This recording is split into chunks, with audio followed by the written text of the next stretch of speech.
검찰은 앞서 통일교 2인자가 캄보디아 건설사업 특혜 등을 청탁하기 위해 건진법사를 통해 김건희 여사에게 고가의 선물을 보낸 걸로 의심하고 있습니다.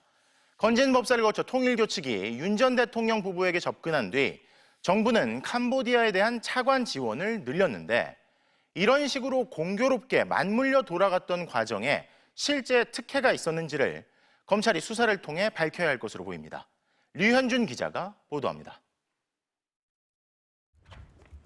검찰은 건진법사 전성배 씨의 지방선거 공천 개입 사건을 수사하다 통일교회 윤영호 전 본부장이 건넨 수상한 고문료를 확인했습니다.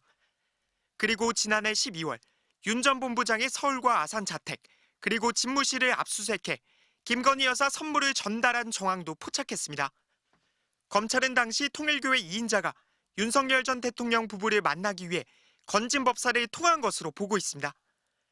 전 씨는 검찰 조사에서 윤 전 본부장에게 어떤 자문을 해줬느냐는 질문에 자문해준 건 없다고 인정했습니다.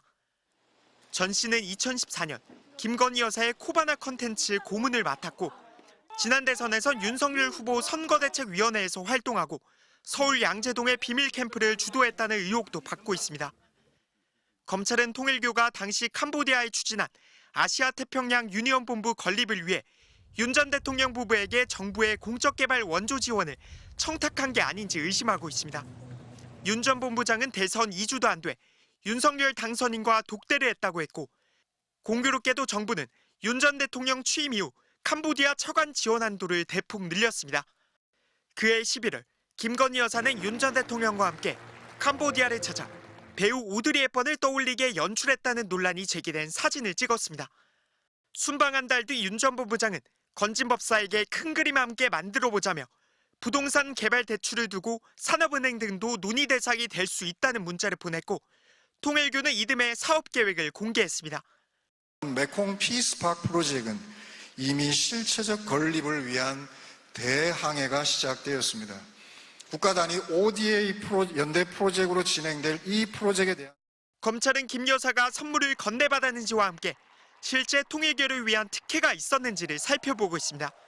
대통령실과 외교부, 기획재정부 관계자들을 불러 캄보디아 차관 지원을 확대한 경위를 조사하는 방안도 검토 중인 걸로 전해졌습니다. 통일교 측은 고문료와 선물을 알지 못하고 캄보디아 사업도 윤 전 본부장이 물러난 뒤 실행되지 않았다는 입장입니다. 검찰 수사가 시작된 지난해 12월까지 1년간 건진법사와 336차례 연락을 주고받았던 윤 전 본부장은 MBC의 연락은 받지 않았습니다. MBC 뉴스 류현준입니다.